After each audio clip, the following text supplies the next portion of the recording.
আটঘরিয়া উপজেলার লক্ষ্মীপুর ইউনিয়ন ইসলামপুর জামে মসজিদে ছাদ ঢালাইয়ের কাজের শুভ উদ্বোধন উপলক্ষে দোয়া ও আলোচনা মাহফিল অনুষ্ঠিত।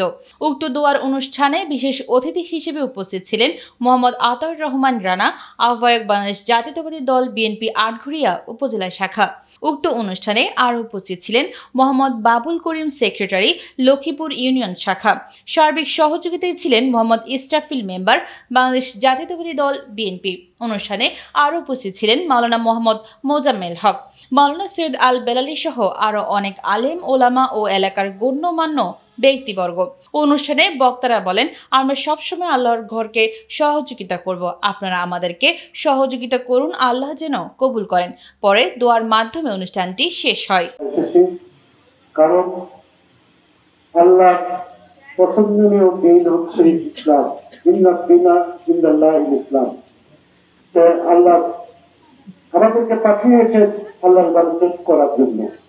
সেই কারণে যে মসজিদটা আজকে আমাদের সামনে দেখতে পাচ্ছি, এই মসজিদকে প্রতিষ্ঠা করার জন্য এই অত্র এলাকার জনগণ এবং আমার বিশেষ করে বলতে হয় আমার ইসরায়েল ভাই আমাদের কাছে একাধিক তার গিয়েছে এদিকে ইয়ে করার জন্য সাহায্য। পাশাপাশি শিবুল ভাই অনেক মসজিদ করে দিয়েছে, তারও এখানে এই অনুদান আছে।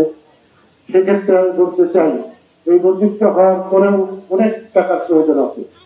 আমরা একটা মসজিদ একটা টার্গেট নিয়ে করেছিলাম, কোনো রাজনীতি নেই, মসজিদে কোনো দল নেই, এখানে আপনারা যেটা দান করবেন ইনশাল্লাহ সেটা আপনার দান শেষ পর্যন্ত আপনার পাবেন। সেই হিসাবে সবার প্রতি আমার আন্তরিক অভিনন্দন জানিয়ে আজকের এই মসজিদটি যাতে সফলভাবে হতে পারে এবং এলাকার সার্বিক সবাই সহযোগিতা যাতে করে এই আশা ব্যক্ত করে আমি আমার সংক্ষিপ্ত বক্তব্য শেষ করছি। খোদা হাফেজ। বাংলাদেশ জিন্দাবাদ।